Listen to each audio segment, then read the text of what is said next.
நமக்கு ஏதாவது ஒரு பிரச்சனை வந்தா, விதி உன்னை விடலை அப்படின்னு தான் சொல்லுவாங்க. இல்லை அதே வேறு ஏதாவது ஒரு பிரச்சனை வந்தா, சதி உன்னை வச்சு செய்யுதுன்னு சொல்லிட்டு சொல்லுவாங்க. இது ஒரு பழமொழி, ஒரு கதையாக சொல்லுவாங்க. ஆனா, புராணத்துல ஒரு கதை சொல்லப்பட்டிருக்குதுங்க.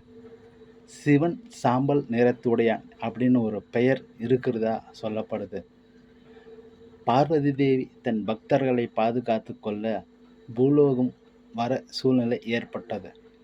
தன் கணவன் சிவனை பார்த்துக் கொள்ள தன்னைப் போல் ஒரு உருவத்தை உருவாக்கினாள் அவள் சதி. அந்த சதி மீது சிவன் காதல் கொண்டார். அதிகமான பாசத்தை வைத்து பார்த்து கொண்டார். ஒரு சமயம் ஒரு தீயில் விழுந்து எரிந்து போனாள்.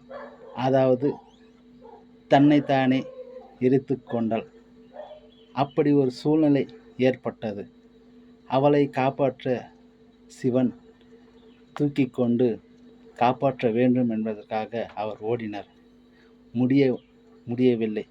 அந்த சமயத்தில் விஷ்ணு பகவான் பார்த்து அந்த சதி மீது கையை வைத்தார். அந்த சதி சாம்பலாக மாறிப்போனாள். தன் காதலி சதி இல்லையே என்று வருத்தம் அடைந்த சிவன் தன்னோடு இருக்க வேண்டும் என்று அந்த சாம்பலை உடல் முழுவதும் பூசிக்கொண்டார். அதனால்தான் சிவன் சாம்பல் நிறத்துடையான் என்ற ஒரு பெயர் உள்ளது. இது நான் படித்த ஒரு புராண கதை. ஓம் நம சிவாய.